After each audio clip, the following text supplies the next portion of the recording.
Merhaba arkadaşlar, ben Babakaro. Tekrardan yeni bir videoda sizinle beraberim. Lütfen bu videoyu izlemeden önce like atın, abone olun ve arkadaşlarınızla paylaşın. Arkadaşlar, bugün tam açık alandaki canavar kıtaları size söylüyorum. Yani 2025'te gerçekten tabii ki bu benim düşüncelerim ve insanlar herkes farklı bir düşüncelere sahiptir. Ama ben kendime nasıl oldu, yani ne oldu, ben size söylüyorum. Bu KVK'da ben tek başıma savaştım neredeyse kendi krallığımda ve 1 milyar 100 milyon bir KP kastım. Bu milyar 100 milyonda ben daha harbi çekmedim. Bir tek sadece pop-up vardı, başka bir şey de yoktu yani.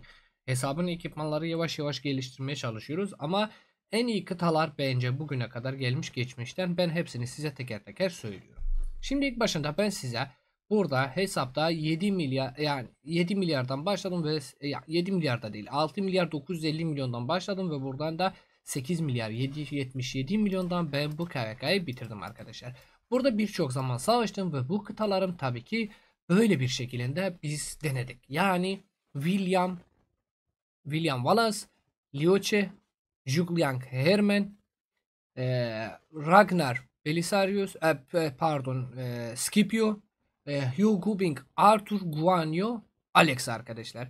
Böyle bir şekilde ben kullandım bu kıtaları ve bu kıtalardan böyle bir şekilde bir performans aldım. Burada eğer ki kıtalardan bahsedersem gerçekten William Wallace, Lioche fazlasıyla güzel bir kıtadır arkadaşlar. Size söylüyorum, bu kıta gerçekten inanılmaz kıtalardan, böyle ekipmanlardan bahsedersek böyle bir ekipmana sahiptir arkadaşlar, size söylüyorum tabii ki. Ve buradan da tabii ki ekipmanın yani de statları burada %26 piyade saldırısı, 67,5 piyade savunması var, sağlık hiçbir şey yok ve burada setten iki tane ekipmanım var. Böyle bir şekilde bir ekipmanla ben bu kıtayı kullandım. Peki birçok kişi böyle söylüyor. Abi biz William Wallace'ımız var, Ali Lioche'miz yok. Ya Ali Lioche'miz var aslında, William Wallace yok. Yani Lioche gerçekten bir fena bir komutandır. Bu komutandan gerçekten iyi ki William Wallace'ın yoksa bile, yani Lioche arkadaşlar, çünkü William Wallace çok sağlam bir komutan ama biraz hantaldır. Yani gerçekten hantaldır. Bu kıta bence sizin için birinci kıtanız olabilir eğer ki piyade oynuyorsunuz. Yani öyle o kadar 690 kafa yatırımınıza gerek yok eğer ki yoksa. Yani Alex gerçekten fazlasıyla Muzabafi ile beraber fazlasıyla bu işi yapıyor ve sağlam bir şekilde çalışıyor arkadaşlar. Bu kıta gerçekten vazgeçilmez bir kıtadır. İkinci kıtadan bahsedersek arkadaşlar, ben açık alanda kullandım. Şu ana kadar bu tarihten 11.04.2025'ten bahsediyorum. Julian Herman. Julian Herman fazlasıyla iyi bir kıtadır arkadaşlar. Öyle söyleyeyim size. Böyle bir ekipmana sahiptir. Julian Herman'ın böyle bir teçhizata sahip arkadaşlar. Ve böyle bir kıtaya, yani hatta Herman'ın da 5-5-5-1 çok sağlam iş yaptı. Fullleyebilirdim, fullleyemedim. Böyle bir şekilde aslında kullanmaya karar verdim. Çünkü yeni komutanlar gelecek ve kafalarımız yetmiyor. Ama bu da, yani Julian gerçekten vazgeçilmeyen bir komutandır bence. Yıllar daha bir iki sene sıra rahat rahat var yani bu oyunda metadan düşmesi için, ama fazlasıyla çok iyi bir kıtadır açık alanda. Yani eğer ki ben piyadadan bir kıta kasarsam kesinlikle Ragnar Scipio kasmam. Yani William Wallace Lioche kasarım. Ya Lioche Alex kasarım. Bu piyadeden. Okçudan bir kıtayı tartışmasız bir şekilde yaparsam kesinlikle Julian Herman'i yapacağım. Ve bu gerçekten vazgeçilmeyen bir komutandır.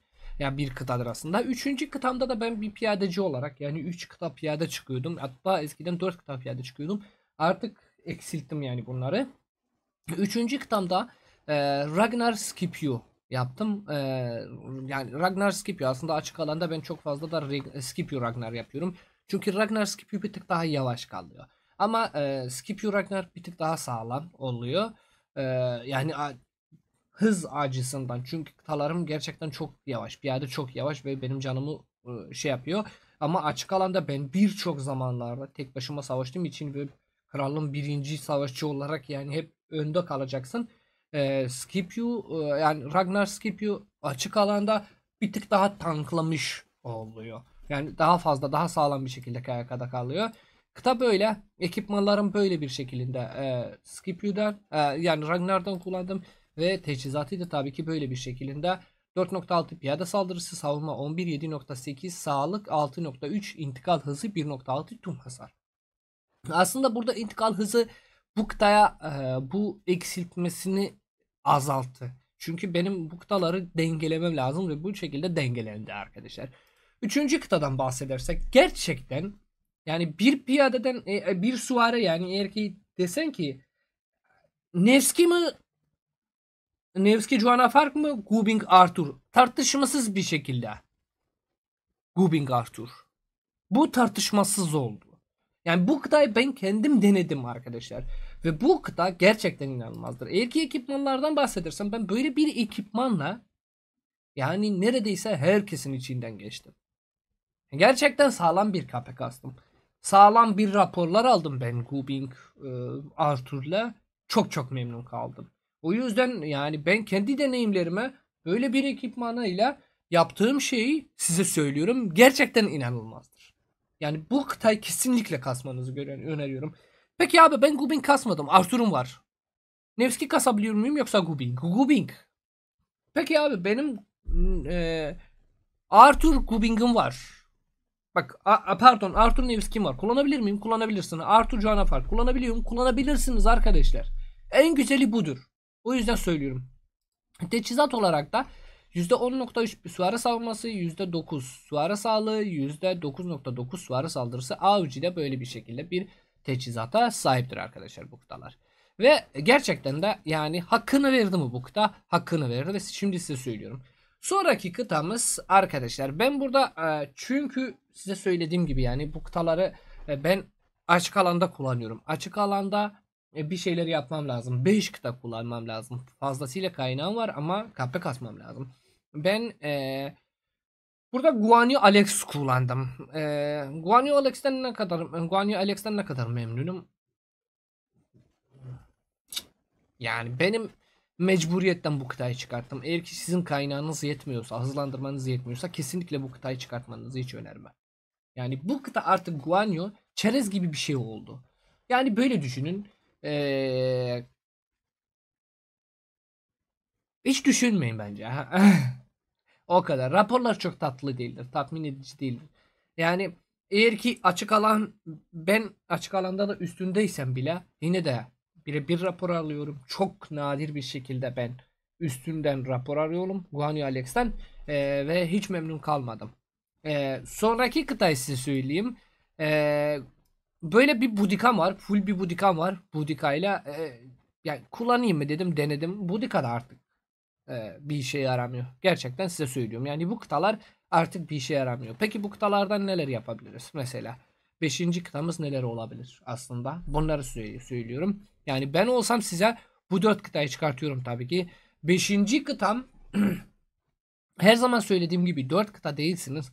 Beşinci kıta bir mancanik, yani mühendislik açabiliyorsunuz. Gerçekten mühendislik beşinci kıtada çok çok iyidir. Ve ben Gonzalo De Cardo ile Gacamada ile, yani bu ikisiyle beraber yaparsınız. Bir mor ekipman bile takarsınız. Beşinci kıtanızda gerçekten sağlam bir iş yapıyor arkadaşlar. Size söyleyeyim yani. Bu inanılmaz bir kıtaydı. Beşinci kıta bence bu olmalı. Eğer ki gerçekten 4 kıtanız sağlamsa beşinci kıta bunu yaparsınız. Çok daha iyi iş yaparsınız arkadaşlar. Çünkü inanılmaz bir raporlar alıyor. Ama beşinci kıta, birinci kıta değil. Yani birinci kıtanız Julian Kerman olacak ya William Wallace Lioche olacak ya da Hugh Gubing Arthur olacak. Onlardan harici yapabiliyorsunuz. Yapmadıysanız bu 3 tanesini sakın ve sakın buraya gelmeyin. Onu size söyleyeyim. Çünkü bunlar dördüncü değil beşinci kıtada yer alabilecek bir kıtadır yani bunlar. Veya hatta beşinci kıtamız mesela ne yapabiliriz abi? 5 kıta açık alanda mesela şu anki oyuncu, yani hesabınızda bu komutanlar fullse. Beşinci kıta mesela ben Nevski Juanafark'ın fullse Nevski Juanafark kullanabiliyorum. Ya da yani beşinci kıtamda Philip Şacar kullanabiliyorum. Aslında Guanyu Alex kullanabiliyorum. Yani ben size seçenekleri sunuyorum. Seçenekler bunlar olabilir. Beşinci kıtamızda. Veya hatta mesela burada arkadaşlar yani başka bir komutan, yani benim elimde bir olan bir komutandan bahsedersem artık William bence kullanılmaz hale geldi. Guanyu kullanılmaz hale geldi. Ama beşinci kıtayı kesinlikle yapmak istiyorsanız ben olsam yani Nevski Juanafar kullanırım. Beşinci kıtada %100 Guanyu kullanmam yani. Beşinci kıtaya Nevski Juanafar kullanırım arkadaşlar. Ya da burada Gonzalo de Cordova, Gacamada ile veya hatta Philip Yani Schroeder kullanacağım. 5. kıtamı. Bu 3 taneyi de hariç herhangi bir şekilde diğerleri yapamam. Peki geçelim bakalım bu kıtalara. Benim söylediğim kıtalar nasıl olacak? Şimdi burada arkadaşlar William Wallace'ı çok kişi gömdü. Özellikle Pay to Win'ler gömdü. Ben bir az para harcayayım. Bir Low Spender ya bir Pay to Win olarak. Pay to Win'ler hızla. Daha fazla hasardan bahsediyoruz. Onlar kasamaz. Lioche Alex kullanıyorlar. Gerçekten sağlam mı? Sağlam. Test edip dizilişini koy. Abi tadını çıkart. Ama sizin bu kutanız varsa benim William Wallace bu KVK'da sadece savaşçı 25 milyon birleşşaya sahip oldu arkadaşlar. Ve gerçekten inanılmaz oldu. Bu ekipmanların sayesinde arkadaşlar, bu teçhizatın sayesinde bu kili kastı arkadaşlar. Sonraki kıtamız mesela burada Ragnar'ın var arkadaşlar. Ragnar 10 milyon bir kill kastı. Pardon, William Wallace bir önceki KVK'da da vardı. Bu KVK'da benim Ragnar 10 milyon leş kastı. Sadece bu KVK'da 10 milyon leş kastı abi. Az mı? Hiç az değil. Çok sağlam. Ve özellikle bu KVK'da ben birçok yani %99 ikinci komutan kullandım ama böyle bir ekipmanla ve böyle bir teçhizatla gerçekten işini yaptım. Yaptı arkadaşlar. Sonraki komutanımız Zhuge. Zhuge 2 KVK'ya 3 KVK'dır kullanıyorum. Yani burada 2024 bak tam 25 bak uzmanlık süresi 2024 24 bir senedir yani. Tam bir sene oldu. 19 milyon birleş puan kastı. Daha teknolojisi daha düşük, daha teknoloji düşük halinde yani bu komutan bu kıtayla yani 19 milyon birleş kastı. Az mı? Hiç az değildir arkadaşlar. Sonraki komutanımız Gubing. Gubing bir tek bu KVK'da oldu. Çünkü önceki etkinlikte ben bu komutanı sıfırladım. Bu komutan sıfırlamasından Gubing Arthur yaptım ve buradan da tabii ki Gubing Arthur bu KVK'da bu berbat bir ekipmanla yani bu ekipmanların hepsini de şimdi değil yani KVK'nın başından beri böyle değildi. Pantolon mesela yeni yaptım. Kafalığı yeni yaptım. Tamam mı? Böyle bir berbat bir mor ekipmanla 6 milyon KP kasması hiç az buz bir şey değildir. 6 milyon T4 T5'tir. T1 değildir arkadaşlar. Ve buradan da gerçekten yani minnettar olduğum komutan da Arthur'dur. 6 milyonda Arthur bir KP kastı. Guanyo'nun KP'si biraz kill leş sayısı yüksektir. Ama 2022 yani leş sayısı yüksektir derken 2022'den beri ben bu leş sayı 35 milyon 800 bin bir ölü yani leşi var. Ama burada mesela ben bu komutandan bahsedersem yani böyle bir şekilde direkt mesela Lioche'den bahsediyorum arkadaşlar. Yani burada 2023'ten ben bu komutanı fullledim ve onun 2 katı neredeyse. 2 kat değil 44 milyon 10 milyon. Hatta bunu çok daha az bir şekilde yani kullandım halde veya hatta Pakal'la mesela 49 milyon 2022'de mesela kullandım ve 49 milyon bir KP kastım. Guanyo'dan bahsedersek 2022'den yine de fulllemiş, 2023'ten fulllemişim mesela yine aynı şekilde ama 35 milyon bir KP kasmıştır arkadaşlar. Bazı komutanlar gerçekten bir işe yaramıyor. Artık size söyleyeyim yani açık alanda Chio'ya bir işe yaramıyor artık. Yani mecbursunuz kullanacaksınız bu tarz komutanları. Gorgo açık alanda bir işe yaramıyor. Muğlan bir şey alamıyor. Pakal Harald bir işe yaramıyor. Tarık bir işe yaramıyor. Bunlar açık alan komutanlardaki komutanlar değiller yani. Ne bileyim yani.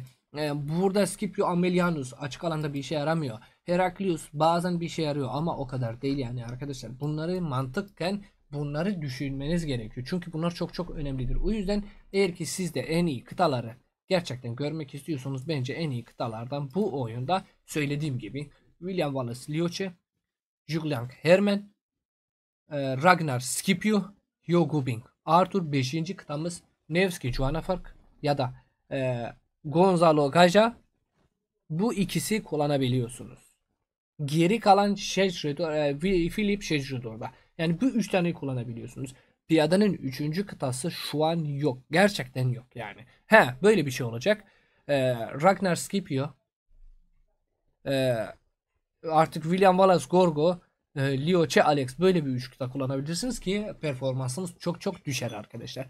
Söylediğim gibi yaparsanız kıtalarınız gerçekten inanılmaz olacak. Arkadaşlar umarım bu video faydalı olmuş olabilir. Eğer ki faydalı olduysa beğeni atmayı unutmayın ve arkadaşlarınızla paylaşın. İzlediğiniz için çok çok teşekkür ederim. Kendinize çok iyi bakın. Görüşmek üzere. Hoşçakalın. Bay bay.